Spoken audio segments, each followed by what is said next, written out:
Assalamualaikum warahmatullahi wabarakatuh.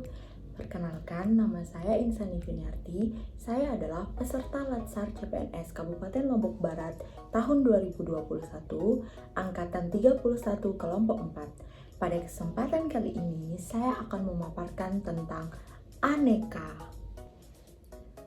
Video ini akan memaparkan 3 poin penting dari aneka. Yang pertama ada konsep aneka, yang kedua ada implementasi aneka dalam kehidupan sehari-hari, dan yang ketiga ada refleksi aneka dalam fungsi tugas ASN. Aneka. Jadi, aneka itu adalah akronim dari A. Akuntabilitas, N. Nasionalisme, E. Etika publik, K. Komitmen mutu, dan A. Anti korupsi. Nah, jadi aneka ini adalah nilai-nilai dasar yang harus dimiliki oleh seorang pegawai negeri sipil. Mari kita bahas satu persatu tentang aneka. Sebelum kita mengetahui, mari kita bahas satu persatu tentang aneka.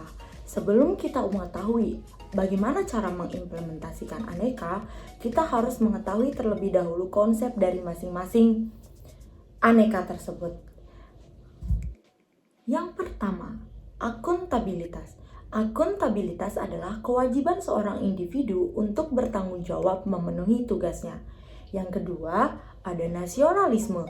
Nasionalisme adalah sikap politik dari suatu masyarakat bangsa yang mempunyai kesamaan dan berusaha untuk mencapai tujuan dengan mengedepankan Pancasila. Yang ketiga, ada etika publik. Etika publik adalah refleksi tentang standar norma, baik atau buruk serta benar atau salah dalam melakukan pelayanan publik.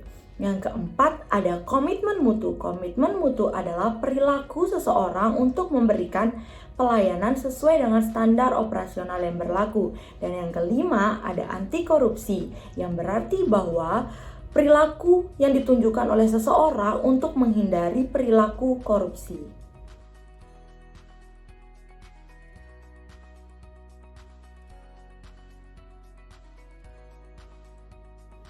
Kita mulai dari akuntabilitas. Akuntabilitas adalah kewajiban seorang individu, kelompok, atau institusi untuk memenuhi tanggung jawab yang menjadi amanahnya dengan menjamin terwujudnya nilai-nilai publik. Implementasi sikap akuntabilitas dalam kehidupan sehari-hari. Yang pertama adalah mengisi jurnal e-kinerja. Mengisi jurnal e-kinerja merupakan cerminan dari indikator tanggung jawab. Karena kita sebagai seorang ASN harus melaporkan kegiatan kita sehari-hari dalam bentuk jurnal e-kinerja. Yang kedua, memberikan penilaian kepada peserta didik sesuai dengan standar penilaian dan melaporkan kemajuan belajar siswa. Hal ini mencerminkan indikator integritas yang dimana kita dituntut untuk memberikan nilai dan melaporkan hasil sesuai dengan kenyataan yang ada. Yang ketiga, datang tepat waktu. Nah, datang tepat waktu mencerminkan sikap tanggung jawab yang dimana kita harus hadir di tempat atau di sekolah minimal 15 menit sebelum kegiatan pembelajaran dimulai. Yang terakhir adalah mengajar sesuai dengan RPP atau berlandaskan pada rencana pelaksanaan pembelajaran. Hal ini merupakan cerminan dari indikator kejelasan yang dimana kita melakukan kewajiban kita sesuai dengan rencana dan kita mengetahui peran dan tugas kita masing-masing. Yang kedua, ada nasionalisme. Nah, nasionalisme ini teman-teman adalah sikap atau perilaku kita sebagai warga negara dalam berperilaku sehari-hari dengan mengedepankan sila-sila Pancasila yang merupakan ideologi bangsa kita. Bagaimana sih wujud nasionalisme dalam kehidupan sehari-hari? Oke, jadi wujud nasionalisme dalam kehidupan kita sehari-hari itu adalah yang pertama, sebagai seorang guru, kita tidak boleh membandingkan siswa yang satu dengan siswa yang lainnya. Jadi, seluruh siswa itu sama. Yang kedua, kita sebagai seorang guru harus menjadi tauladan bagi murid-murid kita, di mana kita harus sholat tepat waktu selama 5 waktu.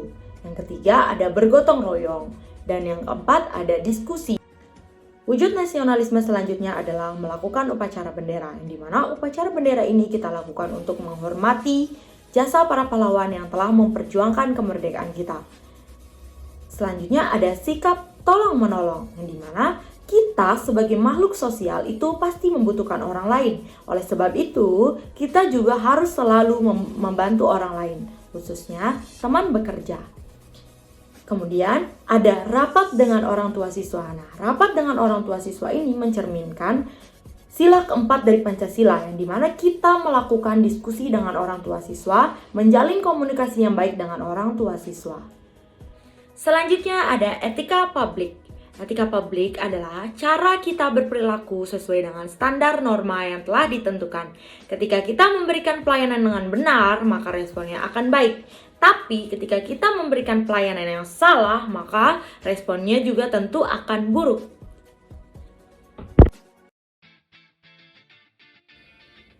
Implementasi etika publik dalam kehidupan sehari-hari sebagai seorang guru. Yang pertama, berkomunikasi dengan baik kepada orang tua siswa yang datang ke sekolah untuk bertanya sesuatu atau meminta bantuan. Yang kedua, berpenampilan dengan sopan dan rapi. Yang ketiga, guru dan siswa menjalin komunikasi yang baik agar tercapainya tujuan pembelajaran secara maksimal.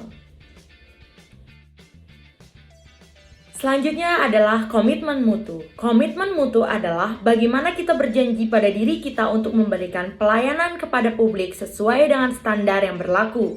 Nah, komitmen mutu ini berkaitan dengan efektivitas, efisiensi, inovasi, serta mutu.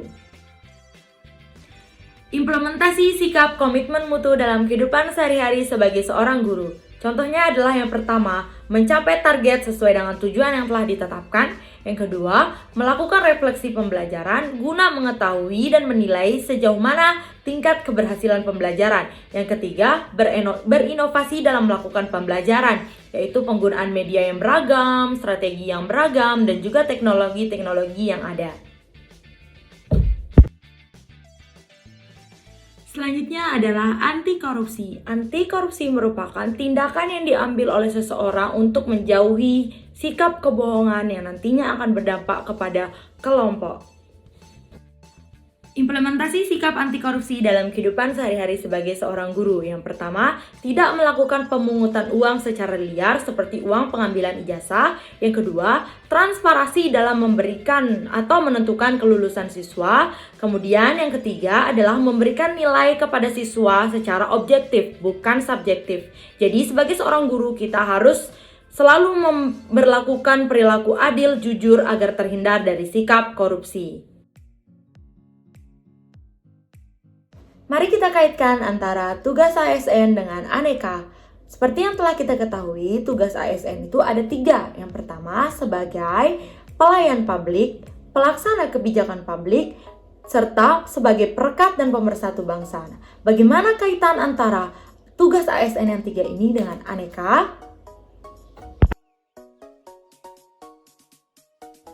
Bagaimana keterkaitan antara aneka dan fungsi ASN? Jadi, kedua hal tersebut saling berkaitan antara yang satu dengan yang lainnya, di mana kita sebagai ASN dalam menjalankan 3 fungsi tugas utama kita harus selalu mengedepankan aneka, agar kita dapat menjalankan tugas sesuai kewajiban kita dan kita mampu mengemban amanah yang diberikan kepada kita. Baiklah, sekian teman-teman untuk pemaparan hari ini tentang aneka. Semoga kita semua bisa menerapkan aneka dalam tugas kita sehari-hari sebagai seorang ASN. Sampai jumpa!